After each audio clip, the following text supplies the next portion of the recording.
Apakah betul nikah siri itu tidak sah dan apa saja dampak yang bisa terjadi bagi perempuan beserta keturunannya? Saksikan sampai tuntas. Assalamualaikum warahmatullahi wabarakatuh. Hari ini kita akan bahas bagaimana polemik nikah siri yang seringkali diperbincangkan oleh para artis terutama yang saat ini lagi booming-boomingnya. Saya tidak akan menyebutkan atas nama siapa atau artis siapa, namun perlu kita bahas bagaimana hukum nikah siri dalam perspektif Islam dan dalam perspektif negara. Jadi perlu kita pisahkan mana perspektif Islam, mana perspektif negara. Perlu diketahui terlebih dahulu apa yang dimaksud dengan nikah siri. Nikah siri ini sebetulnya adalah pernikahan yang dilakukan tanpa sepengetahuan pemerintah, tanpa sepengetahuan negara, sehingga keabsahannya diragukan, sehingga tidak ada bukti yang sah menurut undang-undang, yang kalau nantinya ada masalah di kemudian hari tidak bisa dibawa ke pengadilan dan tidak bisa dituntut secara hukum yang berlaku di negara Republik Indonesia. Lalu, apakah nikah siri itu sah dalam perspektif Islam? Perlu kita ketahui terlebih dahulu bahwa pernikahan itu dalam Islam memiliki 5 rukun yang harus terpenuhi, baik itu nikah siri tanpa sepengetahuan negara maupun dengan nikah yang sah atau yang diakui oleh negara. 5 rukun tersebut yang wajib ada dan dilakukan dalam sebuah proses pernikahan. Yang pertama adalah adanya mempelai laki-laki. Ada beberapa syarat di dalamnya. Pertama, laki-lakinya harus baligh, harus di atas 15 tahun atau sudah bermimpi jima atau mengeluarkan sperma, ya maaf ya. Nah, ini laki-laki sudah boleh menikah. Yang kedua, berakal sehat laki-lakinya. Yang ketiga, harus beragama Islam. Jadi ini harus diperhatikan nih syarat-syarat ini ya bagi laki-laki atau mempelai laki-laki. Berikutnya, tidak hanya beragama Islam, tetapi harus dipastikan juga bahwa si laki-laki ini bukan muhrim bagi calon mempelai perempuan. Contoh, bolehkah seorang kakak menikahi adiknya? Adik kandung? Tidak boleh.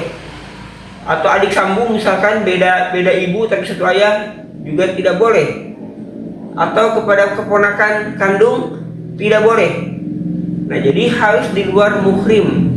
Muhrim itu apa sih sebetulnya? Muhrim itu adalah hubungan saudara kandung atau hubungan yang menyebabkan dia untuk diharamkan dinikahi oleh saudara atau oleh orang tersebut. Paham maksudnya ya? Jadi pernikahan itu harus dilakukan dengan laki-laki atau dengan perempuan yang bukan muhrim atau yang tidak diharamkan untuk dinikahi. Berikutnya, rukun nikah yang kedua adalah yaitu mempelai perempuan, calon mempelai perempuan. Nah, ini juga sama. Ada beberapa syarat yang harus dipenuhi dan bahkan ini ada lebihnya. Bagi perempuan juga sama, harus akil balik, minimal di atas usia 9 tahun. Tapi kalau di negara kita diatur ya, laki-laki maupun perempuan dianggap boleh menikah setelah di usia 17 tahun ke atas. Jadi perempuan yang pertama mempelai perempuan berusia balik, berakal sehat, beragama Islam, dan tidak sedang dalam masa iddah. Apa itu masa iddah? Yaitu ketika seorang perempuan tidak sedang dalam proses perceraian atau setelah perceraian ini baru cerai, maka beberapa bulan tidak boleh dinikahi karena masih dalam masa iddah. Entah itu iddahnya karena cerai, entah itu iddahnya karena pasangan laki-lakinya meninggal dunia atau suaminya meninggal dunia, yang jelas di luar masa iddah. Nah, berikutnya selain Yang pertama tadi rukun nikah mempelai laki-laki, kemudian mempelai perempuan. Yang ketiga adalah wali dari perempuan. Wali ini wajib ada dan tidak sah jika tidak ada wali dari perempuan. Wali ini adalah orang yang menikahkan dari perempuan. Siapa yang berhak menjadi wali bagi seorang perempuan? Yang pertama adalah ayah kandung. Ingat, ayah kandung yang ini perlu jadi garis bawahi ya. Ayah kandung yang dia memang menikah dan anak ini hasil dari pernikahan, bukan dari luar pernikahan, atau misalkan dia mencoblos sebelum pada waktunya, atau hasil dari perjinahan. Jika hasil dari perjinahan, maka seorang ayah kandung pun tidak berhak atau tidak boleh menikahkan anak perempuannya.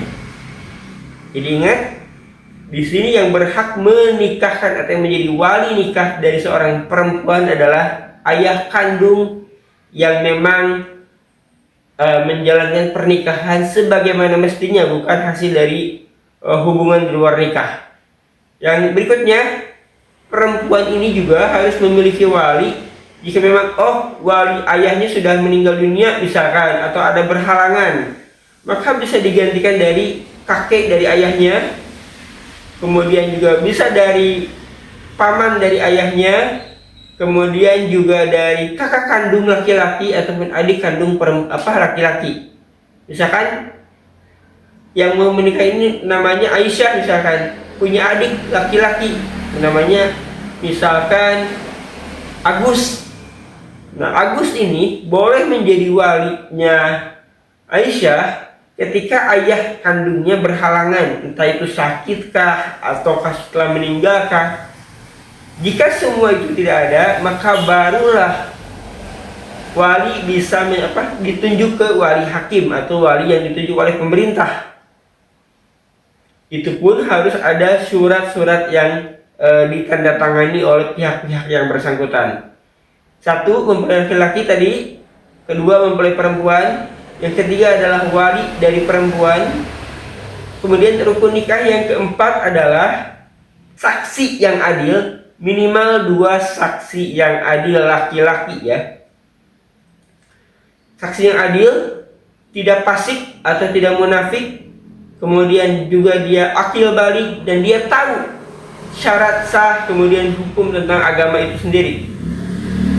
Yang kelima terakhir yang menentukan sah atau tidaknya pernikahan adalah ijab dan qabul.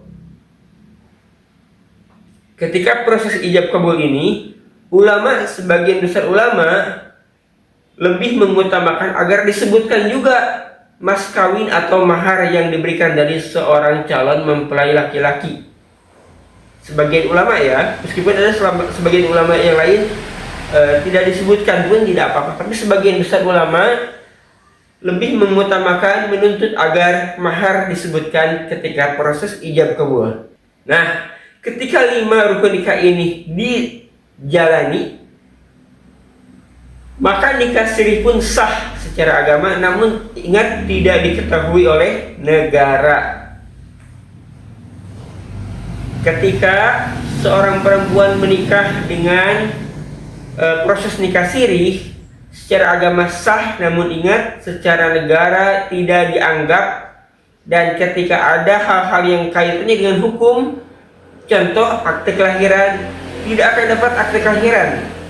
Ketika kamu misalkan ya punya anak, tapi dari proses nikah siri dia tidak akan punya akte kelahiran, kemudian tidak punya surat nikah juga, dan ada banyak lagi kerugian lainnya. Ketika ada proses cerai misalkan uzubillah, maka seorang istri menuntut apa-apa terhadap negara atau terhadap pengadilan. Saya pengen harta gono gini misalkan, atau saya ingin menuntut hak asuh. Ini tidak akan bisa dirangkul atau tidak bisa diakomodir oleh negara karena kamu menikah tanpa sepengetahuan negara atau tanpa melalui proses kenegaraan.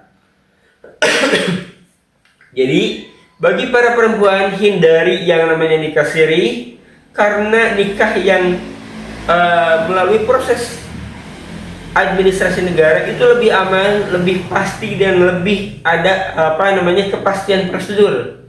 Kalau kamu ingin punya anak, ada akte kelahirannya, ada surat nikahnya. Untuk proses pendidikan anak juga nantinya bisa lebih lancar. Coba kalau kamu bayangkan, seandainya kamu nikah siri, maka resikonya kamu akan tanggung sendiri. Anak tidak punya akte kelahiran, anak tidak bisa menuntut apa-apa, kamu pun tidak bisa menuntut karena memang tidak diketahui oleh negara.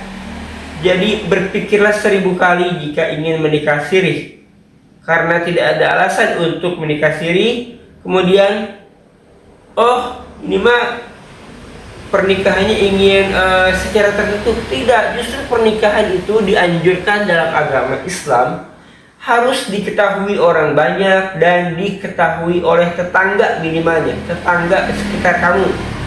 Jangan pernah mau diajak nikah siri, jangan pernah mau diajak nikah secara diam-diam, karena Islam menganjurkan untuk memberikan kabar gembira itu seluas-luasnya. Apa tujuannya? Pertama, sebagai upaya untuk menghindari fitnah. Seandainya kamu sudah menikah nih tapi nggak ada yang mengetahui, misalkan negara nggak mengetahui, masyarakat sekitar tidak mengetahui, seandainya kamu lagi berdua-duaan dengan pasanganmu, kamu bisa digerebek dan dianggap berzina dan kamu tidak memiliki bukti apapun. Jadi ingat, hindari yang namanya nikah siri, baik itu kamu artis kek, orang biasa kek, masyarakat biasa kek, hindari yang namanya nikah siri. Paham ya? Mudah-mudahan ada manfaatnya. Terima kasih. Assalamualaikum warahmatullahi wabarakatuh.